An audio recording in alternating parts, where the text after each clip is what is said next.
ఒకప్పుడు కరెంట్ ఎక్కడో ఉత్పత్తి అయ్యేది. ఆ కరెంట్ మన దగ్గరికి వస్తే మనం వాడుకునేవాళ్ళం, కరెంట్ రాకపోతే బాధపడుతూ తిట్టేవాళ్ళం. ఇప్పుడు కరెంటు మన ఇంటి మీదనే రూఫ్ టాప్ లో మనం కరెంటు ఉత్పత్తి చేసే పరిస్థితికి వచ్చామంటే ఇది ఒక చరిత్ర అని చెప్పి కూడా నేను మీకు తెలియజేస్తున్నా. ఇది రాష్ట్రంలోనే మొట్టమొదటి గ్రామం, చరిత్రలో చిరస్థాయిగా మిగిలిపోతుంది.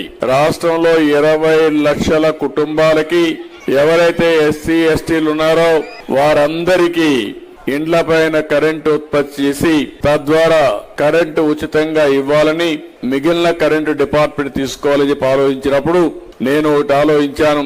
కుప్పం నియోజకవర్గంలో అన్ని ఇండ్లకు సోలార్ పెట్టి తద్వారా మీరు వాడుకున్న తర్వాత కరెంటు డిపార్ట్మెంట్ కి ఇచ్చే ఏర్పాటు చేశామని చెప్పి కూడా నేను మీకు తెలియజేస్తున్నా. ఆ సందర్భంగా విజయానంద్ గారు నిన్నటి వరకు ఎనర్జీ సెక్రటరీగా పనిచేసి, సిఎస్ గా పనిచేసి ఇప్పుడు చీఫ్ సెక్రటరీ రాష్ట్రానికి అయ్యారు. వారు వచ్చారు.